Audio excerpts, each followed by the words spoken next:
हरिओम. हरिओम. कल्पवृक्षाच्या छायेखाली साधकांचा आत्मसंवाद या कार्यक्रमामध्ये आपलं पुन्हा एकदा स्वागत. महाराष्ट्रातील मिरज येथे होऊन गेलेल्या महान महिला संत व उच्च कोटीच्या योगिनी सद्गुरू ओम मालती देवी यांच्या जीवनचरित्राबद्दल आपण जाणून घेत आहोत त्यांच्याच काही साधकांकडून. गुरु आणि शिष्य यांचं नातं काहीसं वेगळं असतं. काही वेळेला एखादा शिष्य हा गुरूंच्या अंतरंगात जातो, पण एखादा शिष्य इतक्या अंतरंगात जातो की गुरूंचे गुरु देखील त्यांना मार्गदर्शन करत असतात. अशाच एका ज्येष्ठ साधिकेचे अनुभव आज आपण जाणून घेणार आहोत. मी स्टुडिओमध्ये स्वागत करतो ज्येष्ठ साधिका दायमाताई यांचं. हरिओम दायमाताई. हरिओम. आजचा हा एपिसोड सुरू करण्यापूर्वी आपण गुरुस्तवन करूया. गुरु तत्त्वजे नित्य नांदे सभोवती, असे तयाचीच मानव्य मूर्ती. विचारानुसंधान बोधी जनाला, नमो योग योगेश्वरी माऊलीला. हरिओम. दायमाताई, तुम्हाला पहिला प्रश्न असा आहे की आईंबद्दल तुम्हाला कसं कळालं? आमच्या शेजारी लड्ढा सर म्हणून साधक राहतात.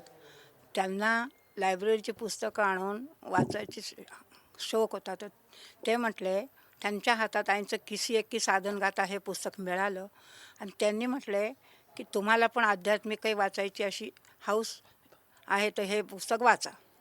तर मी ते पुस्तक घेतलं. त्यावरून आईंबद्दल मला कळालं.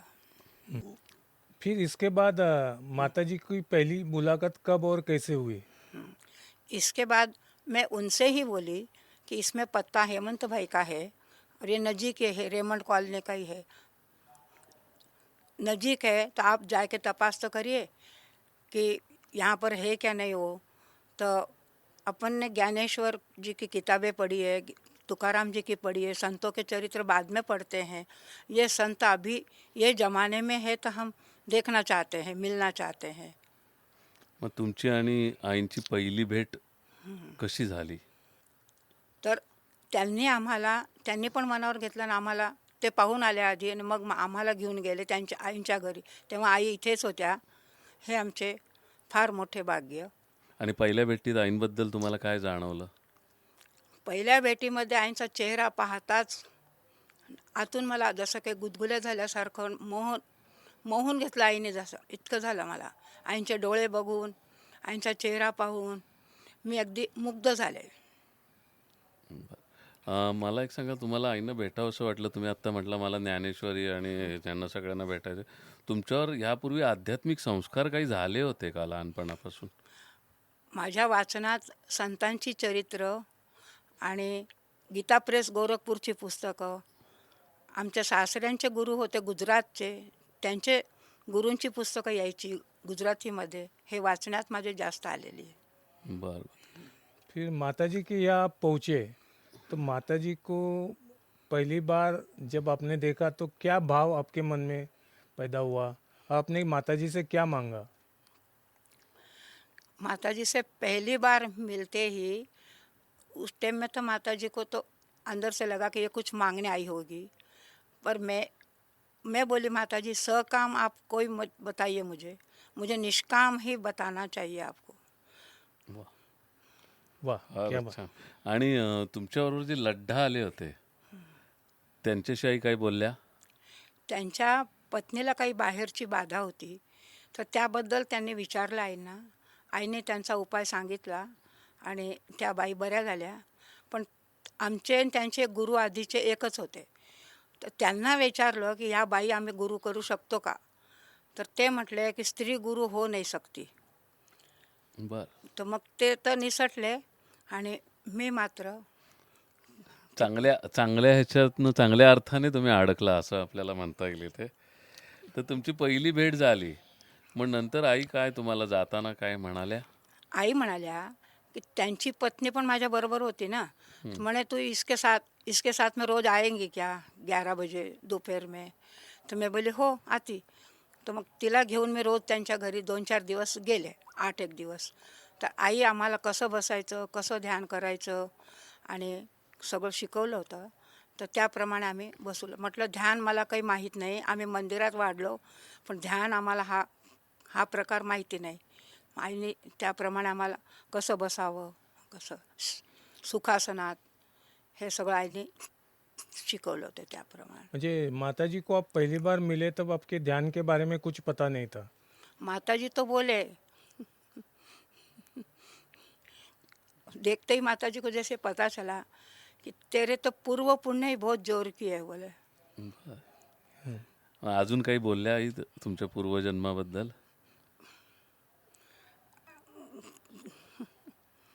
तर तेव्हा मला प्रश्न असा आता वाटतोय की तेव्हा नीट विचारायला पाहिजे होतं की मी आता या जन्मात काय करू. बरं. गेल्या जन्माची पुण्य तर असेलच, हं. ह्या जन्मात काय हे विचारायचं राहिलं माझं. मग तुम्हाला ध्यानाची आवड आणि नंतर ध्यानामध्ये काही अनुभव यायला लागले का? मला तर डोळ्यांना टी व्हीच लागला. बरं. ध्यानाला बसायचा अवकाश ते 10 वेळा म्हणा की 11 वेळा महामृत्युंजय जप म्हणायची सुद्धा मला वाटायची नाही, गरज वाटायची नाही. मला डीप ध्यान लागायचं एकदम. ध्यानात दर्शनं व्हायला लागली. कुणाकुणाची दर्शनं झाली? सुरुवातीला मला आईने सांगितलं की 4 दिवसाने तुझ्या घरी हे घ्यायचं आहे, शिबिर घ्यायचं आहे. तर मी म्हटलं ठीक आहे. तर चिदानंदांच्या आधी दर्शन झाले मला. बरं. हो. मी काही स्वामीजींना ओळखत नव्हते. बरं. तर तुमचा अनुग्रह झाला नसताना आईंनी तुमच्या घरी शिबिर घ्यायला सांगितलं. म्हणजे तुम्ही आईंच्या जवळ जात होता. मग शिबिराच्या काळातल्या काही आठवणी तुम्हाला सांगता येतील? त्यावेळेस आदल्या दिवशी म्हणजे 2-3 दिवसाआधीच चिदानंद स्वामीजी आले आणि ध्यानात 3 टाइम ध्यान करायला बसायची मी.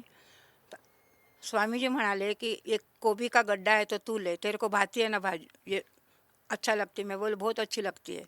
आणि त्यावेळेला कळालं मला की आईंना पण कोबीची भाजी आवडते. दुसऱ्या दिवशी आई आमच्या घरी जेवणार होत्या.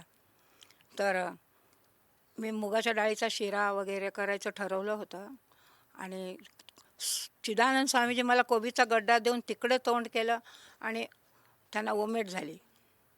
तर ओमेट झाली तर मला पछतावा आला की ध्यान सुटल्यानंतर कि स्वामी जी ये कौन आए थे क्या पता, और इनको ओमेट हो गई तो हमने रसोई में एक छींटा भी डालना वापरना नहीं चाहिए, वनस्पति घी.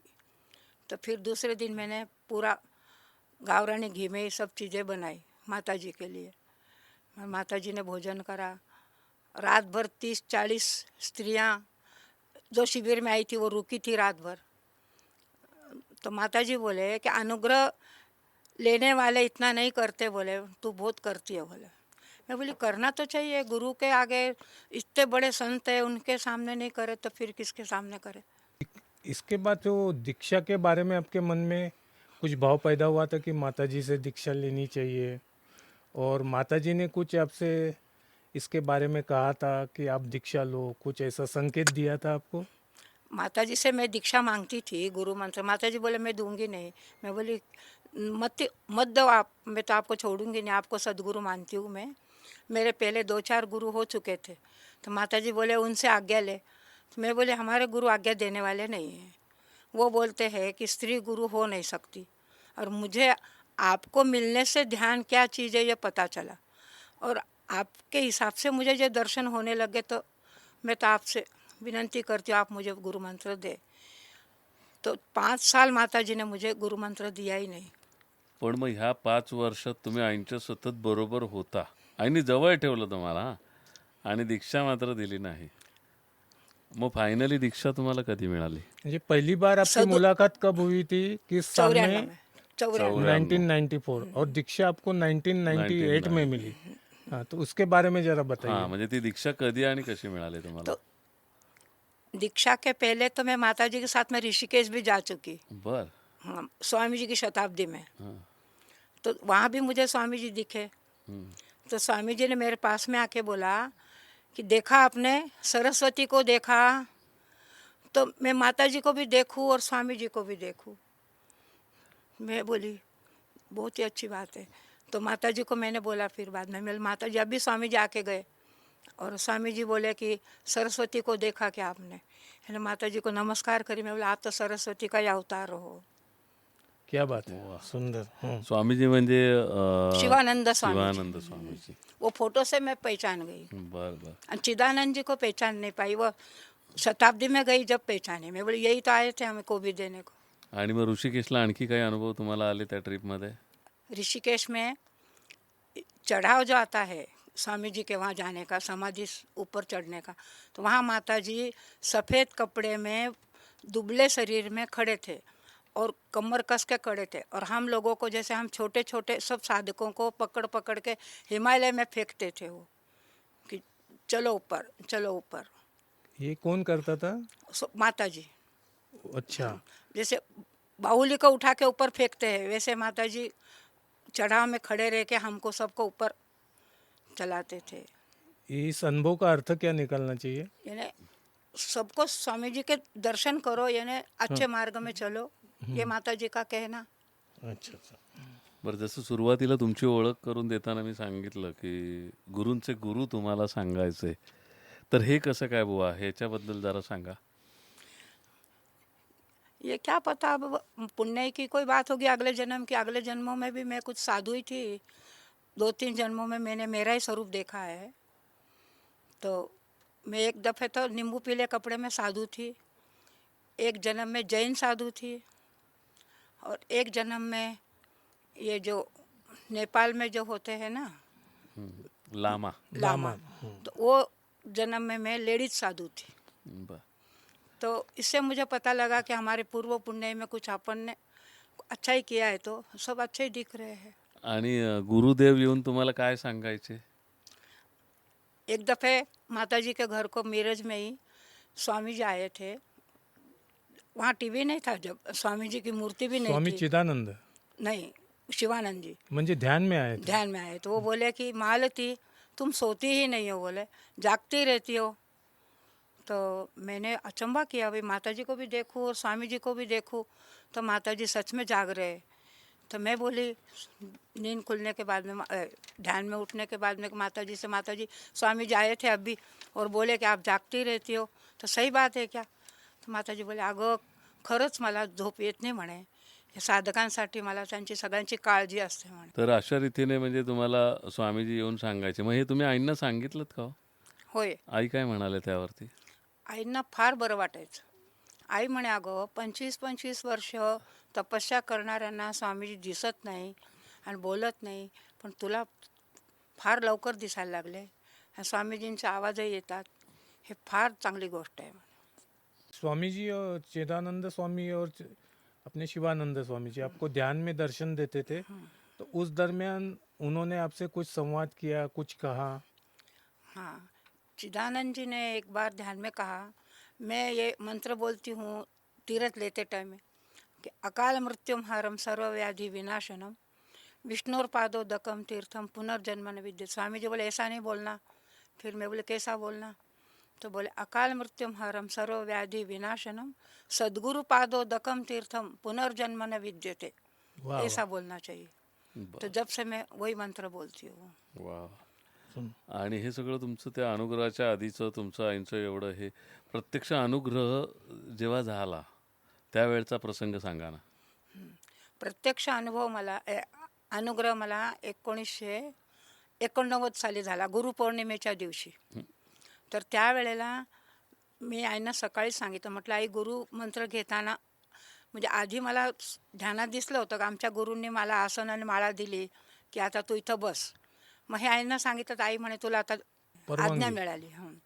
तर मग मी गुरु म्हणजे केव्हा मिळतो म्हणजे त्या दिवशी गुरु पौर्णिमा होती. मी आईना म्हटलं आई गुरुमंत्र घ्यायच्या आधी काही खायचं नसतं ना म्हटलं.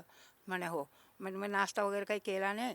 आणि आईने आम्हाला, या ताईमाईची आई, मी आणि पुण्याचे लेले, आम्हा तिघांना त्या दिवशी आईने दीक्षा दिली गजानन कार्यालयात. तर दीक्षा दिली त्यावेळी माझ्या मनात आलं की गुरुचरणांचे चिन्ह आपल्याला हवे. तर मग आईनं म्हटलं आई एक काम मी करते. तर म्हणे काय करशील? म्हटलं थांबा. म्हटलं ताट आणलं, त्याच्यामध्ये कुंकू घेतलं, घोळलं आणि आईंना म्हटलं दोन्ही पाय ठेवा आणि माझ्याकडे ते ब्लाऊज पीस होतं त्याच्यावर आपण ठसे उमटवा म्हटलं. आई म्हणे, आई हसायला लागल्या. आई म्हणे, तू तुझ्या मनात काय असेल ते करून घे म्हणे. बरं. हे सगळं मिरजला झालं ना, गजानन मंगल कार्यालय बाळवाड्याच्या बाजूला. ते घेतले. ते घेतल्यानंतर एका दिवशी संगमरवरी थोडा छोटा चबुतरा होता, त्याच्यावर संगमरवरीच पादुका होत्या, 2-4 फुलं वाहिलेली होती. तर ते बघत होते मी. सगळे साधक आपणे लोक फुलाचे पुढे घेऊन बसले होते. सगळ्या साधकांची गर्दी होती. पण शिवानंद स्वामीजींचा आवाज आला, इनको परिक्रमा करने से अश्वमेध यज्ञ का फल मिलता है. बरं. तुम्हाला ध्यानात असा अनुभव आला. तर तेव्हापासून मी पादुकांना परिक्रमा करायचं नियम घेतला. बरं. तो आपका नियमित ध्यान तो शुरू हो गया, फिर ध्यान में कुछ दर्शन होने लगे, कुछ विशेष ऐसा कुछ दर्शन?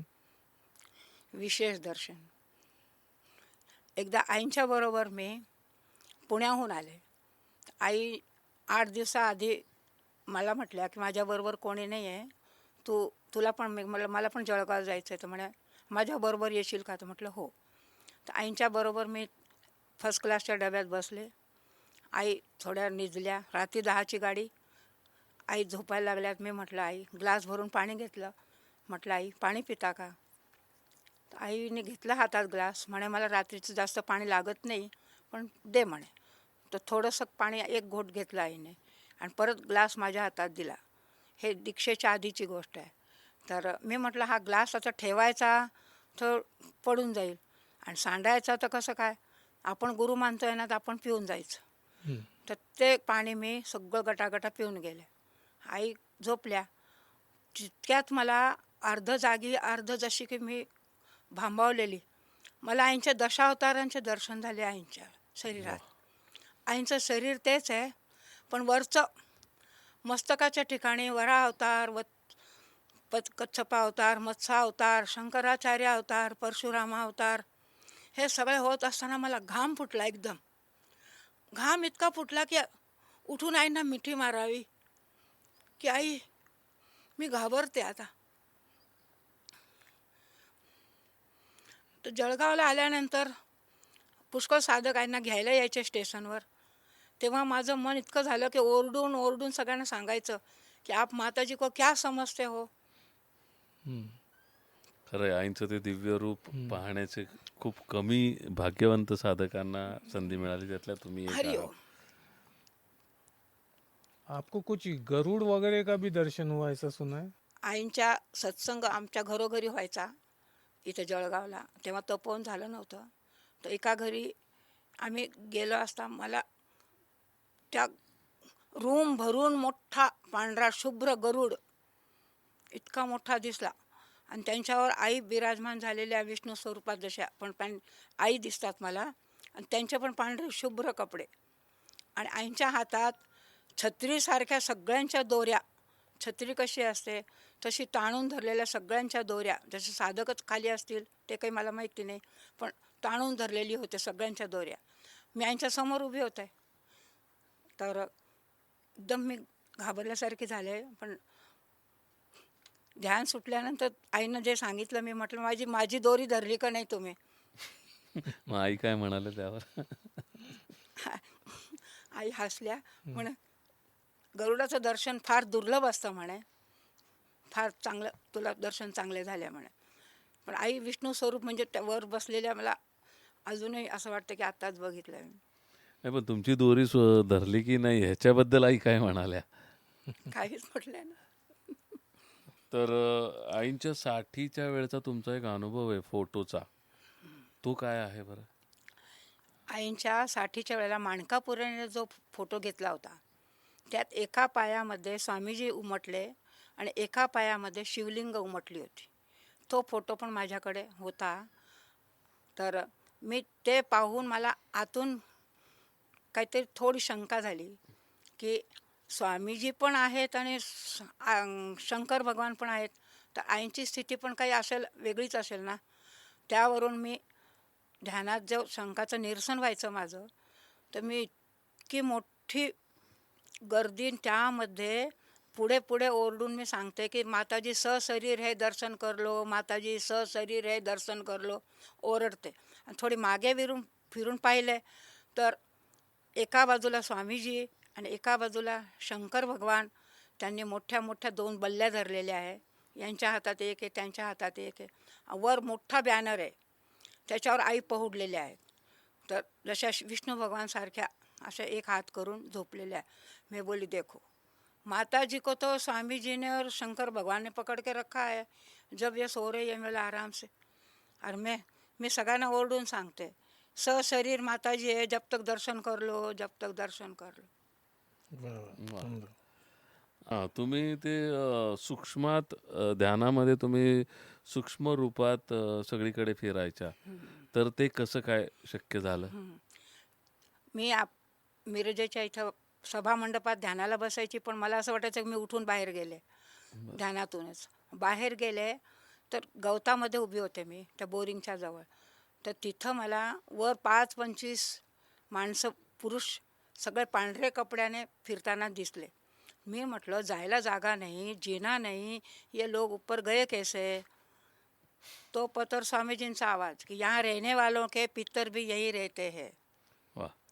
अच्छा. साधकांनी तर हे लक्षात घेतलं लक्षात पाहिजे की यांचा जो अनुभव आलेला आहे की आपण जे साधना करत असतो तर आपले पितर देखील इथं साधनेसाठी येतात, हे आज दाईमातांच्या अनुभवातून आपल्याला लक्षात येतंय. हरी पण ही सिद्धी होती का तुम्हाला आणिमा लघुमा सारखी? ते मला कळत नव्हतं, पण झाली होती. आई म्हणे की लगेच. मग आईंशी तुम्ही या गोष्टी बोलल्या होता? हो, मी बारीक होऊन फिरते. आई म्हणे ना हे या प्रथम अवस्था आहे. बर. आणि मग हे तुम्हाला जे दिसतात ते अनुभव शास्त्रोक्त आहेत का हे कसं? आईच म्हटल्या. बर. तो काय प्रसंग होता, काय कुणाला सांगितलं होतं नाही, आईने? ते म्हणजे खाडीलकर ताई पुस्तक छापणार होत्या ना, हां. तर तेव्हा आई म्हटल्या, जळगावला आल्या होत्या त्या. म्हणे अगं सीतेचे अनुभव म्हणे थोडं शास्त्रोक्तच आहे म्हणे, तर तू तिच्या घरी जा आणि लिहून आण आणि ते छाप पुस्तकामध्ये. तर ते माझे 20 एक अनुभव त्या पुस्तकात छापलेले आहेत, शब्दगंधा पुस्तकात. तो माताजी ने आपको एक बार कहा कुछ बगैर अ, बगैर बांध से पानी ठहरा है, वो क्या बात थी? माताजी ने नहीं कहा, स्वामी जी ने कहा. अच्छा. मुझे एक कुआं दिखा, तो कुआं दिखा जहाँ बांध नहीं रहता, वहाँ से पानी खींचते लोग. तो वहाँ तक पानी था, ऊपर तक, पर बर्फ़ तो नहीं था, पर पानी ठहरा हुआ था. तो मैं अचंभा कर रही, पानी बह नहीं रहा है. तो माता स्वामी जी का आवाज़ आया, शिवानंद जी का, बगैर बांध से पानी ठहरा हुआ है. बर. यानी इसका इनको मतलब क्या निकलना? इनको यानी कोई की अड़चन है, हम इनको रखे हैं यहाँ, यानी कोई का इसको बंधन नहीं है. अच्छा. अच्छा. ऐसा. बर. आता मला तुम्हाला पुन्हा एकदा सूक्ष्म रूपातलाच प्रश्न विचारायचा आहे की तुम्ही सूक्ष्म रूपातने ऋषिकेशच्या समाधीत पण जाऊन आलेला आहात. पण आता वेळ झाली इथे थांबण्याची. तर दायमाताईंचा हा अद्भुत आणि दिव्य प्रवास आपण जाणून घेणार आहोत. सूक्ष्म रूपाने त्यांनी ऋषिकेश समाधीचा काय अनुभव घेतला. तुर्तास इथे थांबूयात. आणि सर्व साधकांना, प्रेक्षकांना माझी एक विनंती आहे की आमचं हे चॅनल लाईक करा, सबस्क्राईब करा शेअर. आणि हा व्हिडिओ शेअर करा. आणि सर्व साधकांना एक प्रश्न आहे की परमपूज्य गुरुदेव स्वामी शिवानंद महाराज यांचं जन्मदिनांक काय आहे हे कृपया कॉमेंट्समध्ये लिहा. तुर्तास इथे थांबूया. हरिओम. हरि हरिओम.